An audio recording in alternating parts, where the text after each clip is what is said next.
I was stuffing a banana down the front of my trousers to make myself look hung this morning, when that got me thinking, the Redux dates have finally dropped. That means we have all the dates listed for when the expeditions are going to be live in No Man's Sky. Now, there is a small caveat to this because not all of the expeditions are going to be dropping at the same time. They're each going to be individual and they're all going to be on set dates, which means you've only got a window of opportunity to go ahead and complete each expedition run again in order to take full advantage of all of those juicy items and rewards that you can get from said expeditions. So let's get into today's video. There's some more things we need to go through, but you're going to be fully informed by the end of it. Alright, so this is the information that was released by Mr. Murray just early this afternoon. And he goes, hello everybody, in 2021, to close out the year, we reran the year's expedition in a Redux format over the holiday season to give people another chance to experience these events to reap the rewards when the time is perhaps a little more available. That proved to be very popular, so we are pleased to announce that we are going to be doing it again. So here are the dates. So this is when I talked about my intro right at the beginning about how you only have a set time frame for each expedition. So it's going to go in this order. Expedition 5 for the exobiology expedition. That's going to run from the 24th of November until 8th of December. Expedition 6 for the Blighted expedition run, you're going to be from the 8th of December to the 22nd of December. Expedition 7, so the Leviathan update, or expedition should I say, that's going to be from the 22nd of December to the 5th of January. So this one is going to be for Christmas and just after the New Year as well.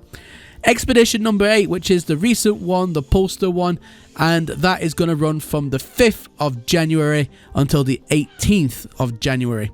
Now, he does go on to say that the rewards for these expeditions, including the exotic wing pack customization, which by the way is fantastic, it looks amazing, the Helios and Quad companions, and the legendary Leviathan frigate, along with much more. So basically, you're going to be able to go ahead, do each of these expeditions and unlock some amazing gear if you haven't done already. So further down the page, it goes on to say 2022 marks our 6th year in the life of No Man's Sky, and it's been one of the busiest yet. Now that I can completely attest to. In February, we released our first ever handheld version of No Man's Sky, day and date with Steam Deck. It has been amazing to us to consistently see it in the top 10 most played games since then. From that point on, there has been no stopping our small team. 4 major updates have dropped, taking our total since launch to 21. That's right, and there has been 21 updates since launch, which is absolutely insane. Now, for anybody who is new to No Man's Sky or has missed some of the updates because maybe they haven't played for a while, then these are just some of what's already been released, and it does go into a little bit further into detail here. So Sentinel.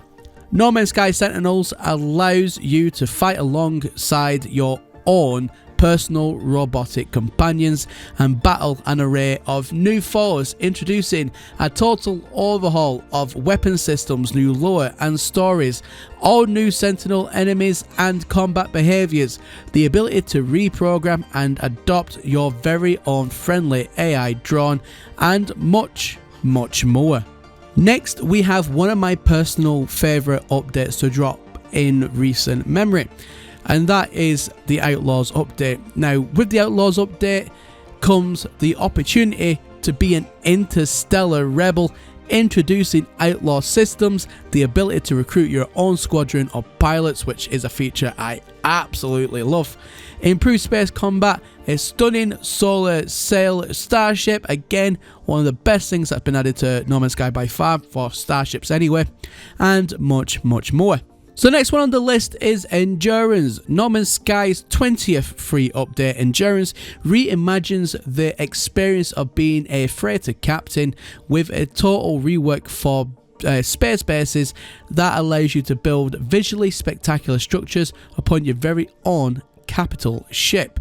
Again, I like this update. It is one of the better updates that came out, because for the longest time, having a freighter, you couldn't really do much with it, but this really expanded on that. So I think a lot of people was really impressed with this particular update. The next up was a more controversial update. I definitely made a lot of controversial content about it, and I ain't going to apologize for any of it, because it was Waypoint. Probably one of the lesser well-renowned updates, if you want to call it that. No Man's Sky 4.0 update is an overhaul of fundamental gameplay elements, including game modes, inventory sizes and usability, milestones, journey cataloging and much more.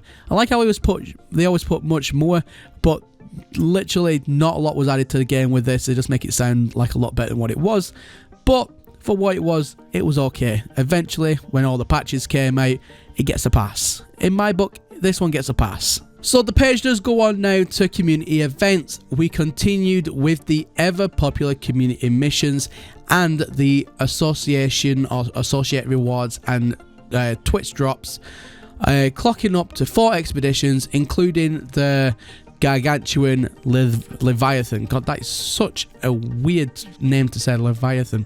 Anyway, so they're talking about obviously the 4 expeditions that they've already done this year, which again is absolute credit to the No Man's Sky team, and it's been amazing, it really has. But one thing that a lot of people want to see, and I still keep on saying it, is actual storyline to No Man's Sky. Why work so hard on all of these expeditions when you've got one storyline for No Man's Sky, and once it's done, that's it. There is no actual main missions.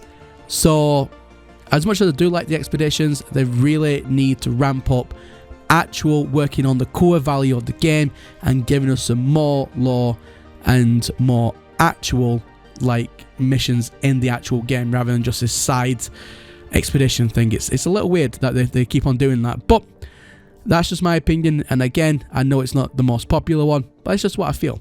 So the next up is the Nintendo Switch. We have also welcomed a swath of new travelers into the game when we performed a minor miracle by releasing the Nintendo Switch version in what people are calling one of the best ports for the platform. Now, I don't know what kind of copious amounts of drugs Hello Games are smoking in the studio.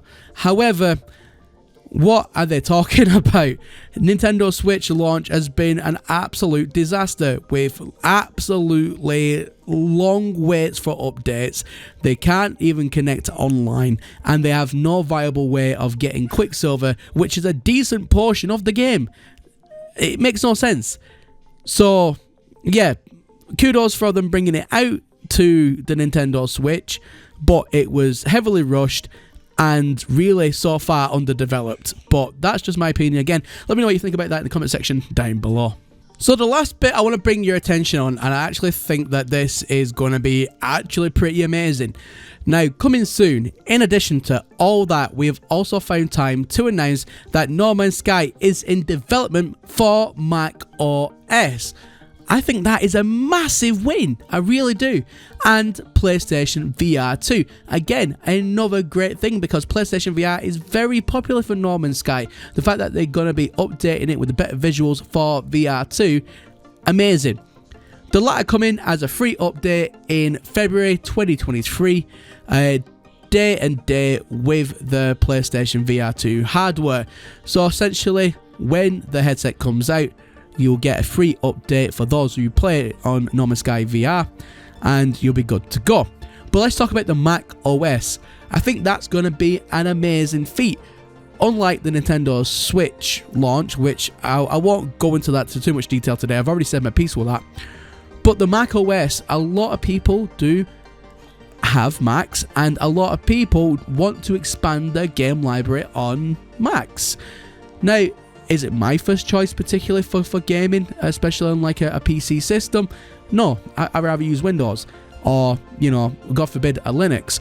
But You know, a lot of people do use Macs, and to bring them into the No Man's Sky ecosystem, I reckon the team will have a much more easier time integrating everything they want to integrate, and hopefully they should be on par with everything that the PC and console versions already have, because, you know, it's not a Nintendo Switch, cough cough. But still, really looking forward to this. Really cannot wait to see what more leaks come out about this information. But I seen that and my mind was blown. I'm really happy that macOS is also coming into the No Man's Sky family. Anyway guys, that is everything from me here today. Some amazing news, some definite great information in that, especially with all the dates. But as always, my name is Professor Cynical, and I'll catch you all again in the next one. Bye for now.